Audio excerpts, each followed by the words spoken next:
السينما، سينما تاريخ وإحساس تاني وأفلام حلوة وأبو علي وبوشكاش سينما سينما سينما حين ميسرة، أفلام كلها أكيد بتاع كم فيلم سينمائي تقريبا انا زعلان منها دلوقتي؟ جدا. زعلان منها بجد، مش عشان شغل، منها ولا عليها؟ وموجوع بسببها. مش دي السينما على فكره، انا مسؤول على اللي بقوله. مش لا دي مش دي السينما. ولا شكلها. بس في سينما جايه كويسه، في سينما ودور جايه. العرض ما وحشكش؟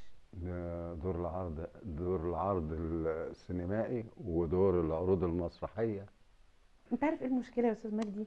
ان السينما دلوقتي بقت جوه المول، فانت مش ما شايف هو دور ده اللي انا العرض. عايز اقوله. لكن وانت ماشي في الشارع وشايف مبنى السينما والافيش الكبير اللي الافيش. منور، ده اللي ها. احنا مفتقدينه وده اللي كان ليه ستايل. والطقس اللي كان بيتعمل، طقس يوم الخميس والجمعه، اما كنت تلاقي الاسره العاديه، مش هقول اللي لابسين الاسره العاديه البسيطه. البراندات وبتاع، لا لا، الاسره العاديه البسيطه بتروح يوم الخميس السينما. طبعا كانت الخروجه والسينما سهره. والسينمات اللي بيقولوا عليها الدرجه الثانيه والثالثه مظبوط. هي اللي عملت تاريخ فناني مصر. انا مسؤول عن اللي بقوله. السينمات الدرجه الثالثه بتاعت زمان هي اللي عملت تاريخ فناني مصر. هو مش الراحل استاذ فريد شوقي اسمه ملك الترسو؟ صح.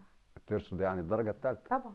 ده ما يعيبوش ده ولا يشيل. قيمه، ده قيمه مش عيبه، الناس بالعكس. بتوع الدرجه ده هم الثالثه ده دول، الشعب. ما احنا سيبنا الترسو وقفلنا الباب عنهم وفتحنا للفيرست كلاس. عيشوا بقى مع الفيرست كلاس والسينما